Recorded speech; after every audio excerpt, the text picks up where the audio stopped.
Good afternoon in Washington, good evening in Europe. My name is John Herbst. I run the Eurasia Center here at the Atlantic Council. We have a terrific event for you today. We have the President of the Parliament of the Republic of Moldova, Igor Grosu, who will make brief remarks to start. And after that, we'll have a moderated discussion with also Michael Cecere, who's a Senior Policy Advisor at the U.S. Commission on Security and Cooperation in Europe, and Doina German, who's the Chair of the Foreign Affairs and European Integration Committee at the Parliament of the Republic of Moldova. Mr. President, over to you. Thank you. Ladies and gentlemen, distinguished audience, I'm honored to address you today and speak about the Republic of Moldova. For more than a year, the Republic of Moldova has taken a new path, the path of our accession to the European Union. This path was only possible thanks to the solidarity and courage of the Moldovan people. In a relatively short period of time, we managed to considerably improve the image of our country in the world. Moldova is no longer seen as a country that lets itself be mocked by the Kremlin.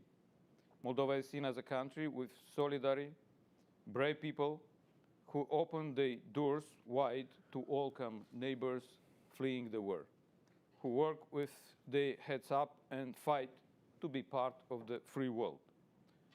That is why we are working side by side to achieve our goal, for Moldova to be a full member of the European family by 2030.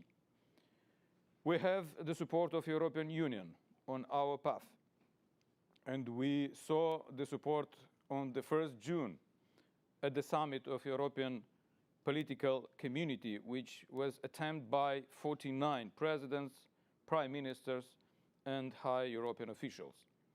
For one day, Moldova was the capital of Europe, and this is what the people of the Republic of Moldova request. On the 21st of May, we witnessed this will. Other hundreds of thousands citizens responded to the invitation of President Maia Sandu and joined the Great National Assembly, where they stated that Moldovans are Europeans and our place is in the European Union. These events are taking place in a complicated regional context for the Republic of Moldova.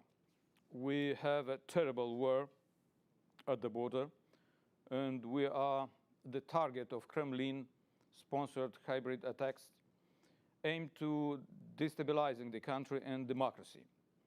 As in case of Ukraine, Russia wants to halt our progress toward a free society. Corrupt, Kremlin-backed groups are increasingly trying to undermine our reform efforts. From our experience, I can tell you that sanctions help. In this context, I welcome the decision of the United States government to add to the sanctions list two notorious fraudsters, the main organizers of the bank fraud, who are hiding abroad from Moldovan justice. All those who have impoverished our country, and people must be held accountable and the money returned to the citizens. Despite all the challenges, Moldova continues to advance on the reform agenda. We are building a strong and more democratic state. We voted laws for free and fair elections and campaigns financed by transparent and legal donations.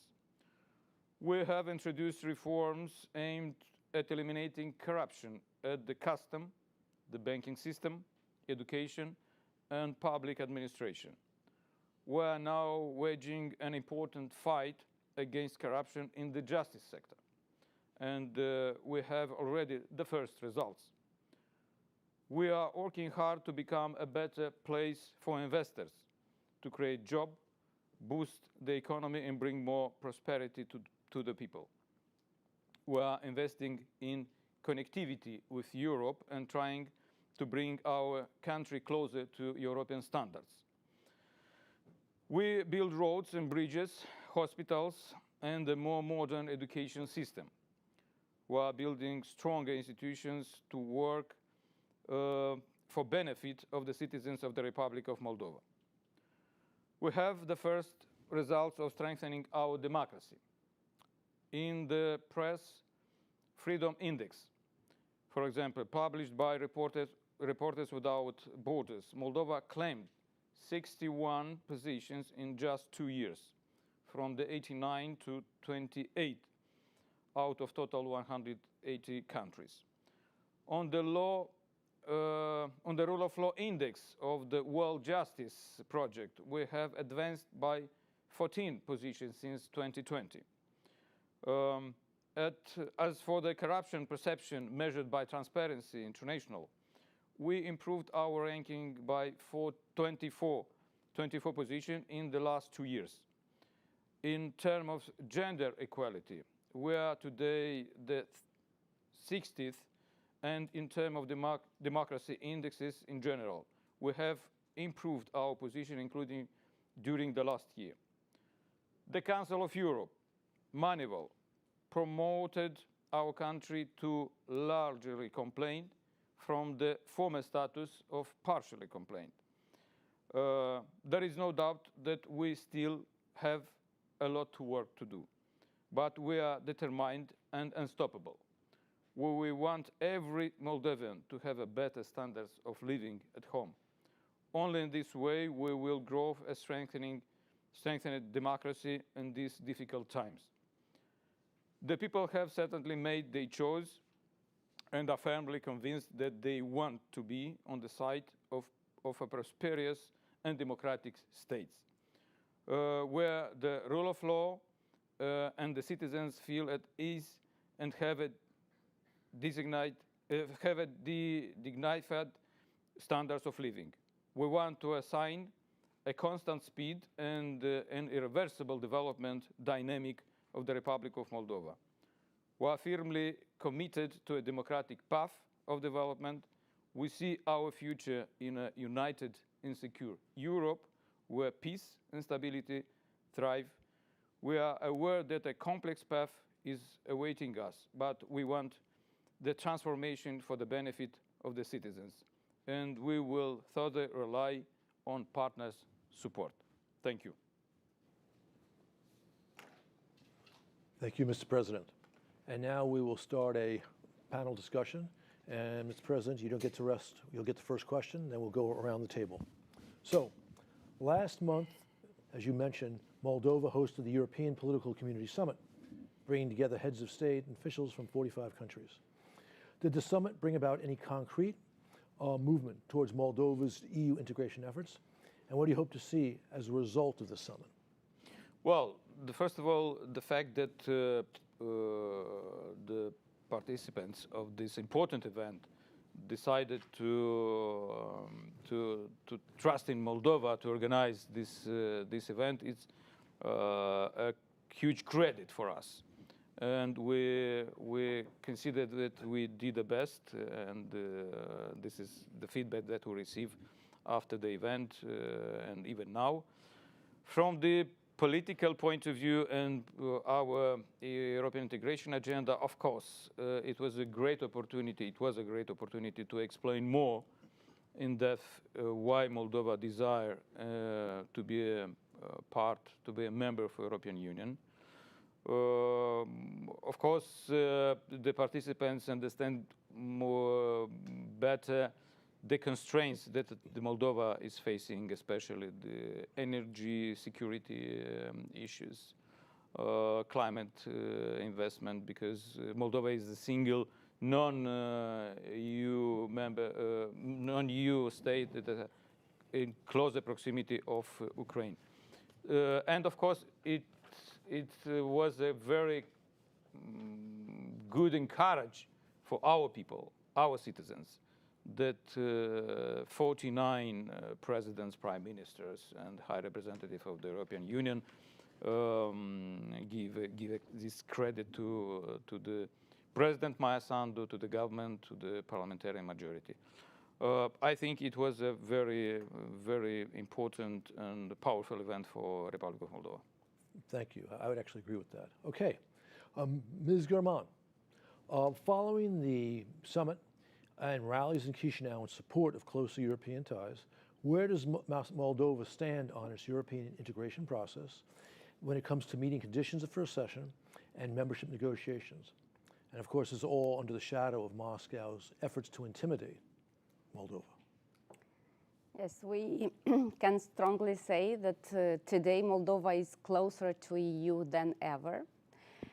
And there has been 1 year since the historic decision of the European Council to grant Republic of Moldova the candidate status to EU. And despite all the crises, humanitarian, economic, energy crisis, Republic of Moldova and the authorities were concentrated in the last year with responsibility on progresses on the European agenda. So when we speak about European agenda, it means the 9 recommendations formulated in the opinion of the European Commission. And there are a few weeks ago when there was an oral report on Moldova and Ukraine, and 3 of the 9 recommendations are fully implemented. I mean the protection of human rights. I mean the involvement of civil society in the making decision process, and of course the recommendations of the Venice Commission. So of course those 6 remained, deal with justice system, anti-corruption, de-oligarchization, public financial management, and of course the public administration reform. We are moving forward, and we are optimistically that the decision in December will be positive for Moldova. But the second, not less important process is the acquis communautaire and those 35 chapters that Republic of Moldova had to have concrete progresses. So it's not easy, but we are not seeking for shortcuts. We know that it will be a very long and difficult path, but the most important that Moldova's place is in Europe, and that Moldovans are Europeans. And we will do our best, our generation, to succeed in this European path that our citizens chosen at the last presidential elections and parliamentary elections. Thank you. Okay. Mr. Cesare, from your vantage point in Capitol Hill, on here, how do you assess the political and economic progress that Moldova has made since President Sandu became president? And what space might you see for improvement? Well, first of all, thank you so much for having me here. It's really great to be with you, Ambassador, and good to be with our distinguished guests from Moldova. To your question, I think the view is one that Moldova and its government under Maia Sandu and the Party of Action Solidarity have really made our lives easier in a way. Moldova is truly a bright spot. It's a country that has, for all of its challenges, for all of a legacy that is difficult, that does have some baggage to it, has nonetheless managed to take this opportunity that has been handed to them and go forward with great strength towards reform at I would say, a fairly blistering speed, and defy their critics and really do things that were not expected in a time of unbelievable strain and unique circumstance. And I'm speaking, of course, about Russia's genocidal war against Ukraine and the contagion that it has wrought upon not just the Ukrainian people, but the wider region, and not the least being the people of Moldova as well, who have opened their homes to hundreds of thousands of Ukrainian citizens fleeing the war, and have also been demonstrated powerful resilience from exogenous economic shocks, energy shocks, and of course Russian hybrid warfare. So, we've seen, I think, some really impressive reforms in the judiciary and anti-corruption, counter-kleptocracy, in a lot of different areas in a very short amount of time. These reforms are a process. They're going to take time. And frankly, I think as we know very well here in our own country, reforms don't just stop, or the process of democracy doesn't just stop. We're not finished. There's no mission accomplished. You have to keep going. And I think that's very true in Moldova's case as well. And Ms. German, I think, outlined very well in terms of some of the places that they're looking to advance. And that's something we're thinking about as well.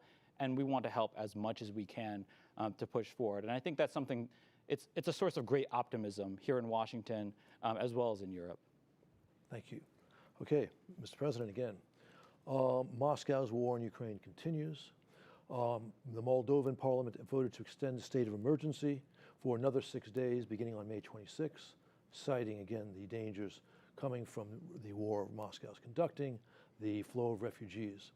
Could you expand on the risk that Moldova faces from Moscow's wanton aggression in Ukraine, and how furthering Moldova's Euro-Atlantic aspirations helps deal with this problem?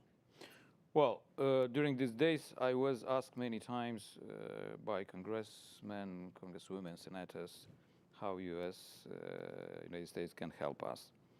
And our answers is the same. Please, first of all, help Ukraine. Helping Ukraine, you will help us, you will help entire Europe. Of course, in case of Moldova, we don't see the immediate risk of escalation closer to our border because of the brave Ukrainian army fighting. In our case, we are facing the hybrid threat, and Russian propaganda, Kremlin propaganda, it's very spread in the Republic of Moldova and had a huge impact on the institution resilience and the people trust in the institutions. We have to recognize that. That's why the only solution is to build the capacity and to strengthen the institutions. For example, Audiovisual Council. It was one of the recommendations to strengthen the capacity of the Audiovisual Council in order to protect our informational space, and we did this, and we saw the result, the very brave, courageous decision to take lessons of the 6 TV stations that broadcast the Russian propaganda. Yesterday, even today, the Parliament of the Republic of Moldova approved in the first reading the law about creating the center that will fight propaganda and disinformation.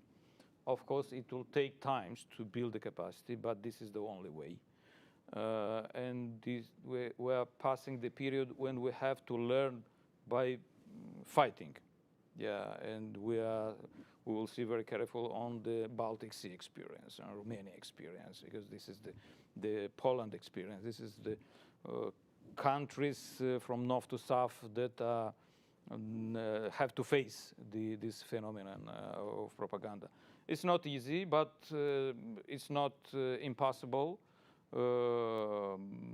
The only suggestion for my colleagues, for our partners, is to take very courageous decision because the Russian propaganda is very cynic.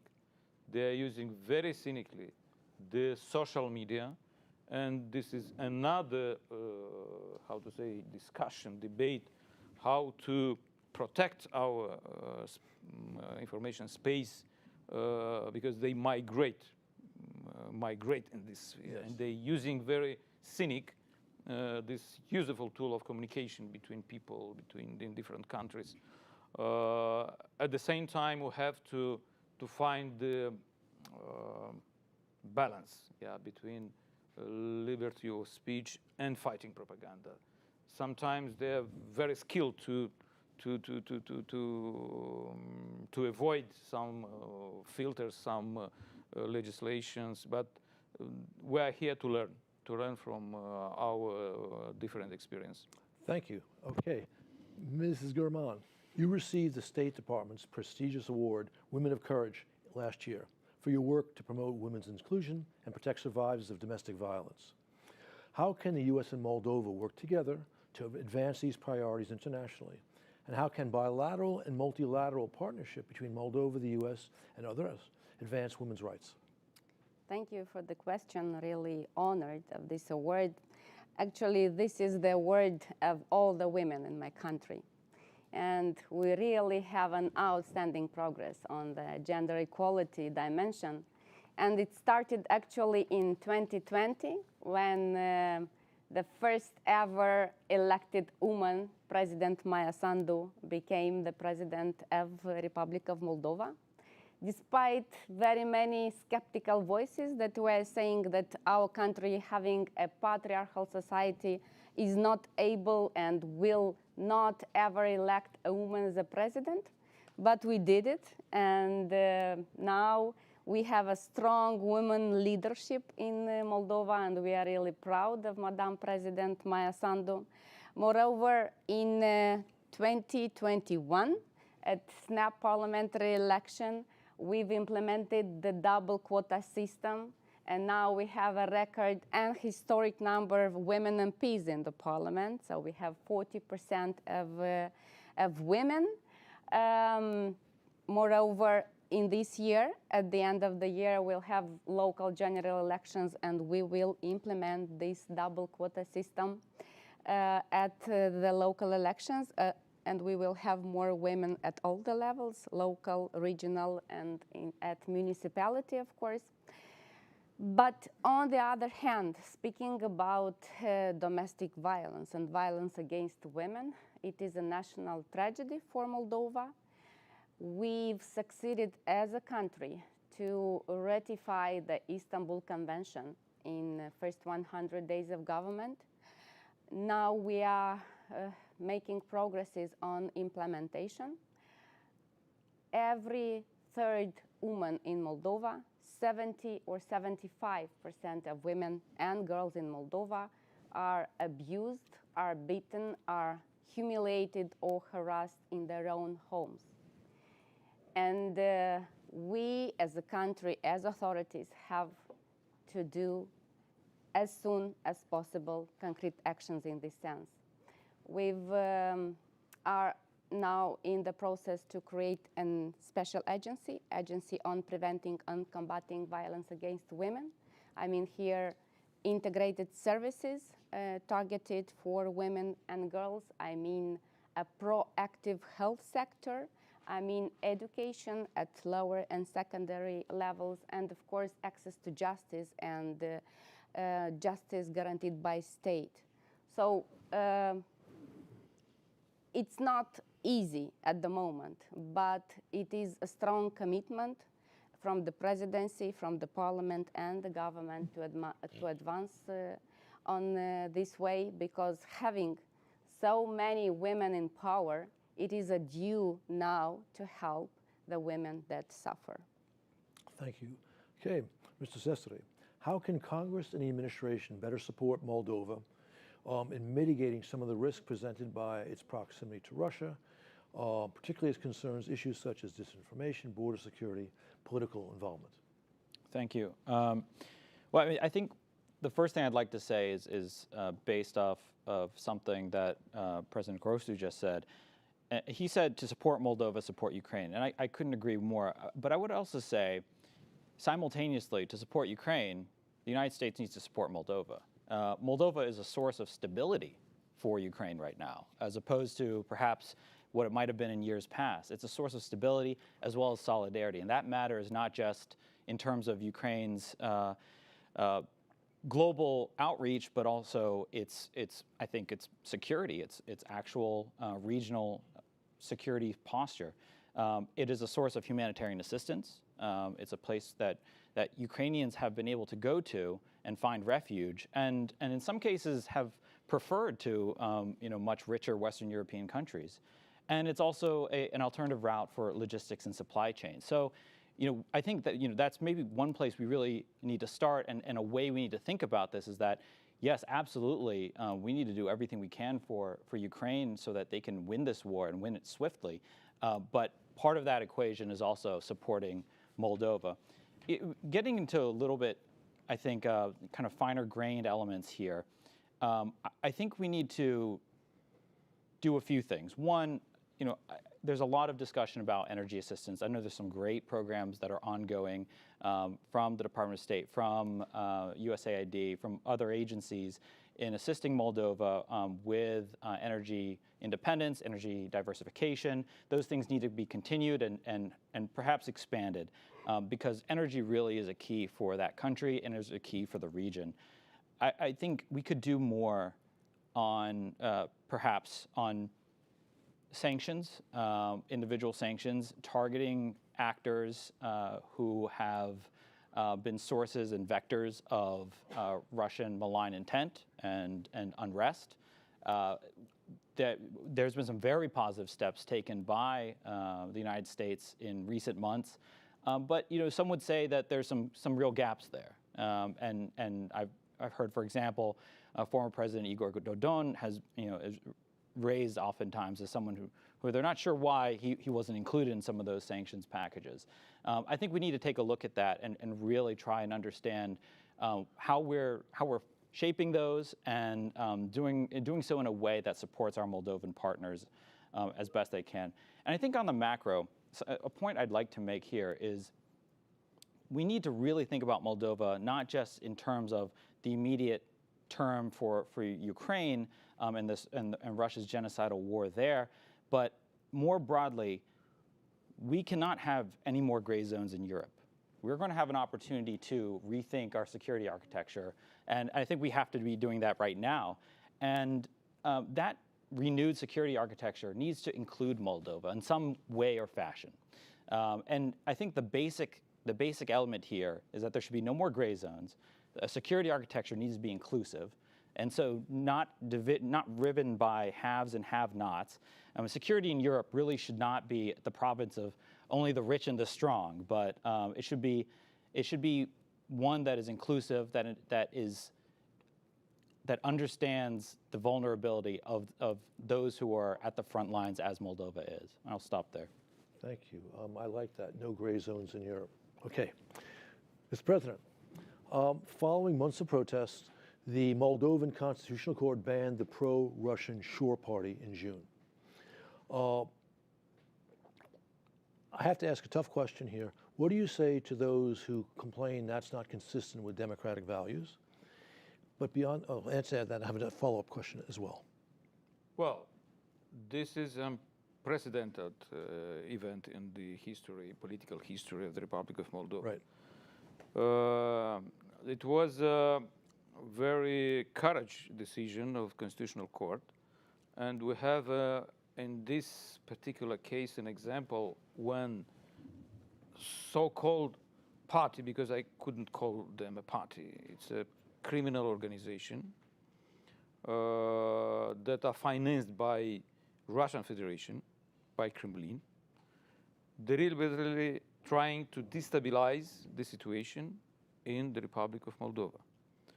And our authority, prosecutor office, collected enough evidence that show us how an authoritarian regime from Russia trying to use so-called, this in particular case, this political party.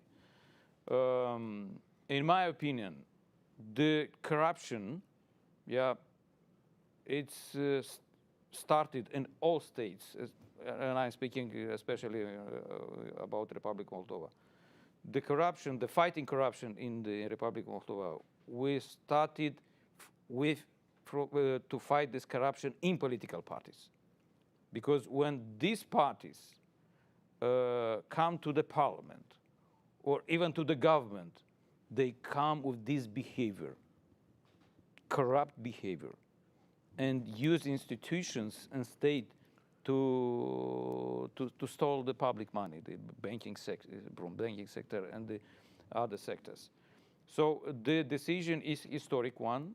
It should be like a red line, for all the politicians that wanna continue this kind of politics, in the Republic of Moldova.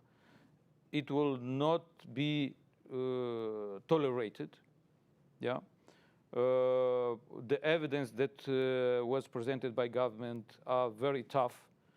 These criminal organizations, since at the beginning of the appearance of the landscape, political landscape, they broken the law and used dirty money during the whole electoral campaign.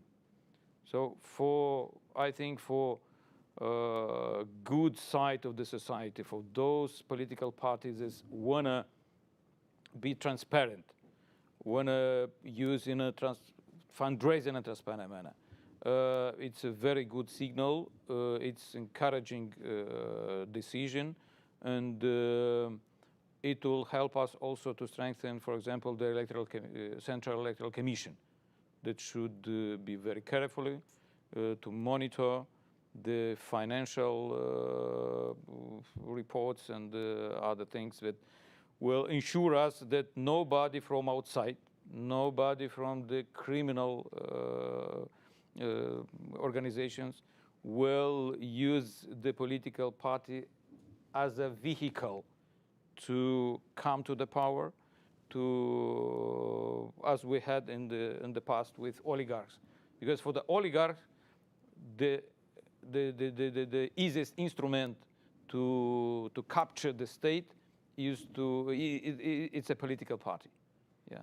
So we'll continue to improve the political climate, to create the better conditions for the parties, for all the competitors, that they have to know that they have to compete in a fair condition. Thank you. Okay. Ms. German, your government has made strides on anti-corruption measures, as President Grosu just outlined, against malign actors, against pro-Kremlin proxies and kleptocrats. And recently, President Sandu praised the sanctions, U.S. sanctions against Moldovans for such transgressions. What else might the United States do, and for that matter, our other partners and allies, to help Moldova move more decisively into the Western community? Well, when we are asked what Moldova can be helped with, we always say that help Ukraine first, because a safe Ukraine is a safe Moldova, and a safe Ukraine is a safe Europe. Actually, today our country is the most vulnerable neighbor of Ukraine, and if Ukraine faces a military war, we can easily say that Moldova now is facing a hybrid war. And when I say hybrid war, I mean cyber attacks, I mean false bomb alerts, starting with the airports, parliament, public authorities. I mean attacks at the sites of government and the parliament, disinformation, manipulation. So Russian propaganda has reached its peak in Moldova now. Kremlin does not sleep, it is clear for everybody, using all kind of political forces or dirty money and disinformation just to try to challenge the democratic rule in Moldova and to destabilize our European path. So Russia understands that Moldova now is very, very close to the European ideal, and of course they try to do everything they can to just return our path. But of course, we had, and yesterday and today, very good meetings in the Congress, in the Senate, and our appeal and our ask to everybody is to support Moldova, Ukraine and Moldova in the conversations with the EU representatives, with the EU allies, just to support in these crucial times for us, because we do not have so much time. So we have just 5-minute history, not less and not more. And we have to use this unique chance and window of opportunity for these two countries. And the most important is not to forget Moldova, not to uncouple Moldova from Ukraine, because everywhere when speaking about, thinking about Ukraine or helping Ukraine, do not forget about Moldova, because we are at their borders, and we will continue to support with everything we can, but it is about the security of the whole region, not about only one country. Thank you. Quick follow-up, though, on that. You've just spent some time in Washington, right? You had meetings on Capitol Hill. Do you see any danger in us not seeing Moldova as we work on Ukraine? Not namely, but still, we have, our ambassador is here and I greet him. He says that we have to brand Moldova. And good advice. He's a smart man. Yes, he is. And we try just to put it on the map very strong, not namely just association with Ukraine. Or excellent wine. Oh, yes. But it is a brand, you know. And brandy, yes, Yeah. I've had your excellent brandy. Strong women and excellent wine. So we're trying to do what we can in branding and knowing more about Moldova, not only having a country near Romania or near Ukraine, you know. Okay, thank you. Okay. Ms. Sesri, what do you see as the next steps for cooperation between Moldova and the United States, especially as Moldova looks west? Well, first of all, I guess branding, strong women and excellent wine, that sounds good. I think the main thing, especially for EU integration, that we're thinking about is really on judicial reform and supporting the excellent work that the Moldovan government has undertaken towards a system that is fair, that is reliable, and that is stable, and really dispensing with some of the legacy millstones, you could say, from the past. And I know that that USAID and the State Department and other agencies as well are quite involved in that process. And this is I think a path, again, that is going to take some time. It's going to take quite a bit of effort over the long term, but it's really, I think, an area for continued cooperation and a place that we can really make some large-scale gains, particularly as it pertains to EU integration.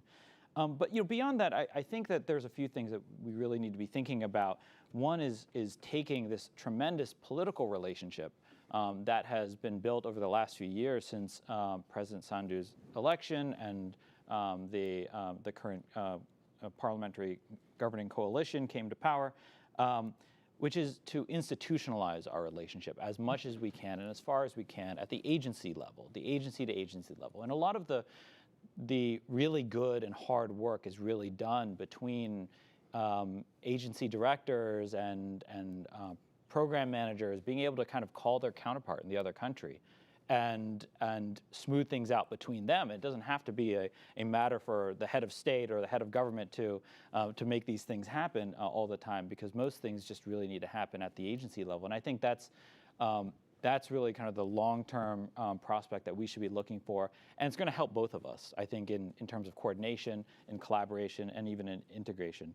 Security assistance, resiliency, that matters to Moldova, and it matters to us on a number of levels, not the least which is holding back Russia's malign efforts in the region, trying to seek another vector to attack Moldova, Ukraine, Europe, the free world. And that's something I think we really need to be focusing on, but also transnational crime, illicit trade, things like that. I think that's a great area for cooperation. And I would really like to see us build upon some really strong returns in people-to-people relationships and citizen diplomacy. The state of North Carolina has a terrific partnership with Moldova through their NATO Partnership for Peace state partnership program, and the North Carolina National Guard, and they've expanded that into other areas as well. And I think having as many touch points as we can on the people-to-people realm, the track 2 or track 3 type of diplomacy, citizen diplomacy, I think is really important over the long term, and I'd really like to see more of that. Thank you. Normally, I like to give all of my panelists the same number of questions, but we've got a bunch of audience questions. So I'm just going to ask one more question to you, Mr. President, and then we'll turn to audience questions. All right. Romania, right, your neighbor, seems to understand the danger of Moscow's policy towards Moldova. Has there been coordination between Chisinau and Bucharest and looking at this challenge? And if there has been, and if you're willing to discuss it, that would be of interest, I think, to our audience. Well, our relations with Romania now, since 2020, it's brilliant, I would say. Yeah, it's in the British sense. Normal relations between two Romanian states. Yeah, because we speak the same language, we're part of the same nations. Before, it was very, from time to time, very nervous and complicated. Complicated, I would say, relations.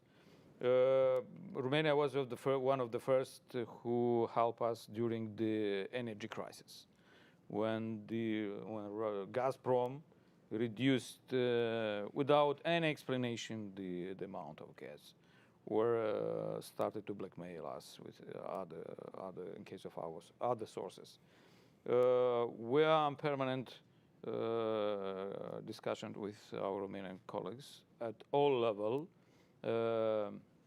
As you already mentioned, it's very easy now just from agency to agency or from minister to minister, from MP to MP, just to call and to solve quickly an issue in a project or in another activities. So they are very well informed. They are very close to us. They help us, and we have a very good projects now, especially infrastructure projects. So we signed recently 3 agreements to build 3 bridges over the river Prut. Why it's so important? It's important because having the logistic chain broken on the Black Sea, Odessa, Nikolaev, all this pressure, we feel all this pressure, and the Ukrainian friends need to export or to import a lot of goods, so we have to respond somehow to this demand. So we are doing this together with Romanian friends. In the issues of security also, we are in a permanent contact because our border, Romanian border, our border with Romania, it's a border with European Union, with a NATO country.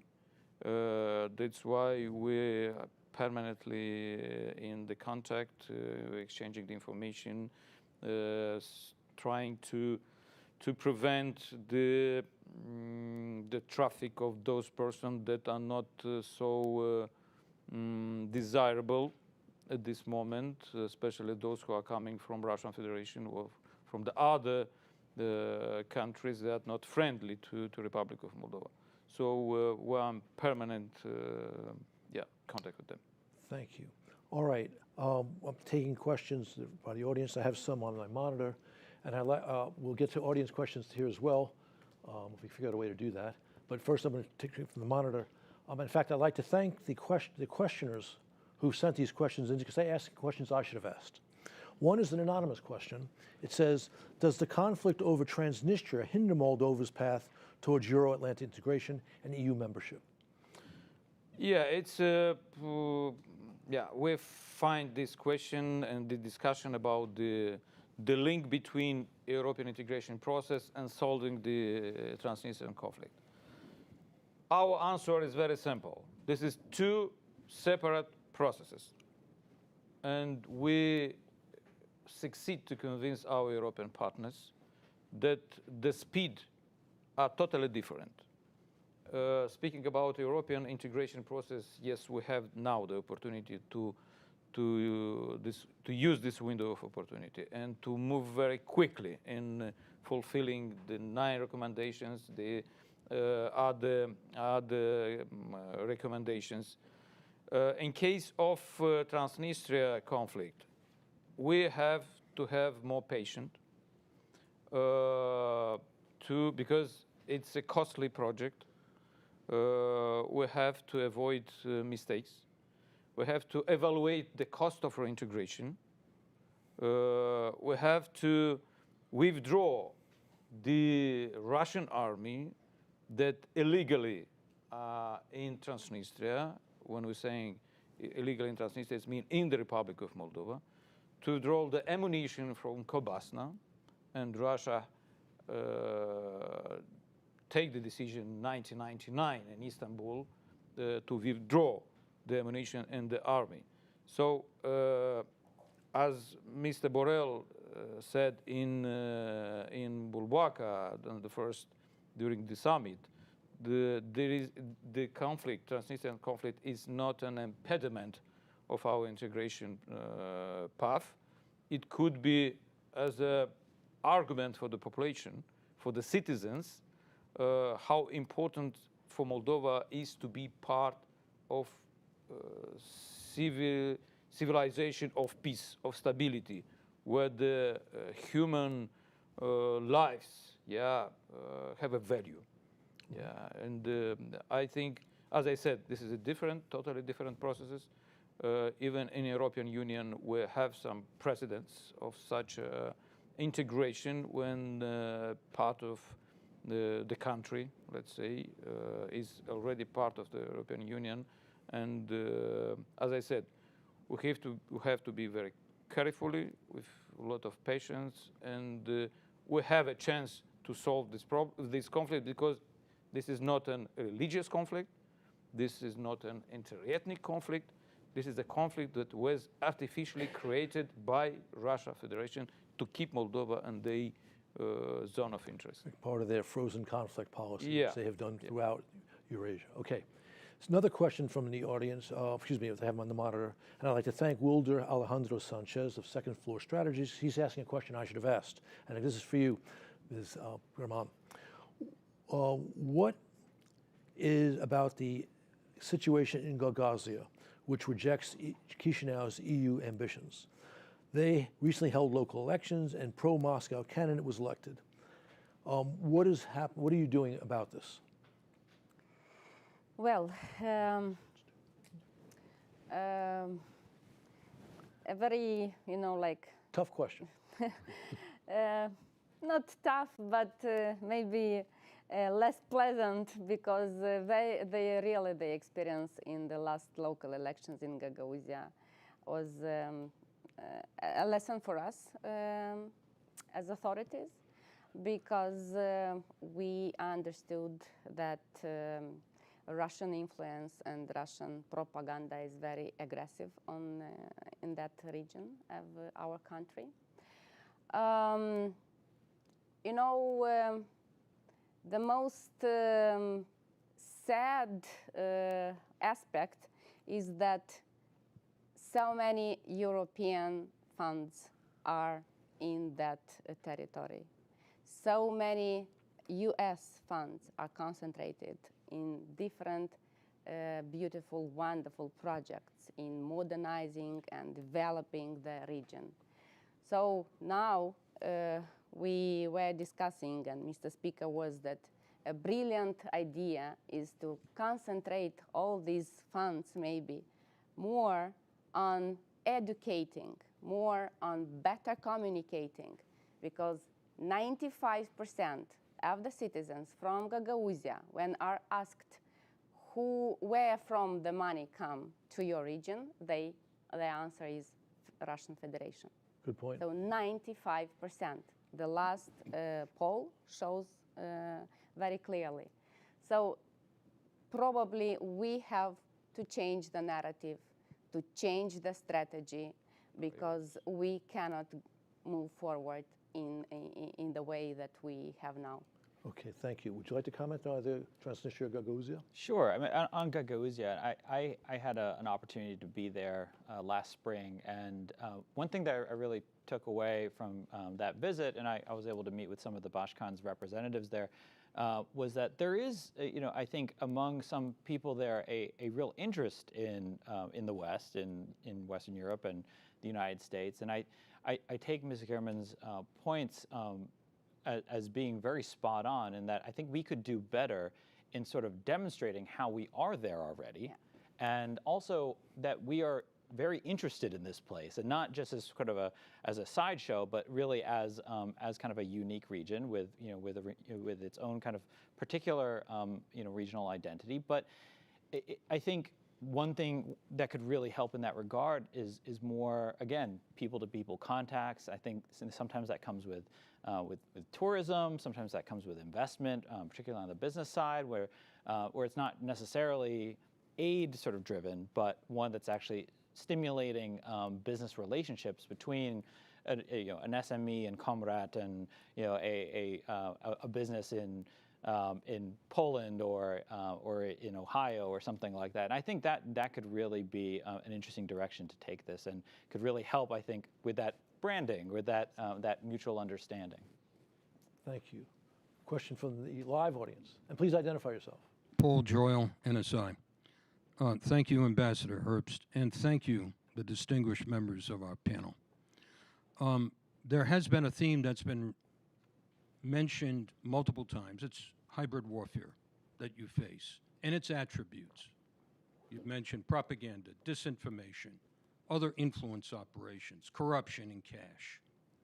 Are there plans in Moldova to build an independent and full-time counterintelligence agency that has a different set, you might say, skill sets that would go beyond some of, let's say, the anecdotal training that occurs by the allies in some of your other agencies now, to be able to concentrate on this problem in a more systematic way?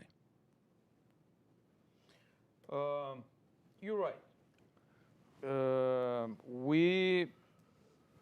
I think our institutions that are responsible for counterintelligence activity are doing a good job, despite the fact that these institutions are in the process of transformation. We succeed during the last four months to approve a package of law, especially for these entities. This law was consulted with civil society. We received even Venice Commission. The comments from Venice Commission. I'm afraid we have the best law in Europe. So transparent with civil control. Even our neighbors was so surprised that it's possible to implement, to produce this law. So you're right. We have to improve and to invest in our capacity to prevent, to have a good cooperation with our partners, American partners, Romanian partners, Ukrainian partners, and other European countries. And I can't tell you very many details, but it works. It works, and some actions some plans that was drafted by Russian Federation. Because of this cooperation, we find out information in proper time that allow us to take some actions to discourage the initial stage, to send back some people that are not desired to come to the Republic of Moldova. So yes, we'll continue to invest in security service, in intelligence service, and as I said, to try to implement the best practices in Europe and the USA. Thank you. Mrs. Gurman, do you want to And jump of, in? Someplace? and of course, we're now at the last, how to say, phases of preparing the strategies, new security strategy. You will see, I don't want to give some details because it should be presented by those who developed it. And this strategy will present very openly who is, where is the source of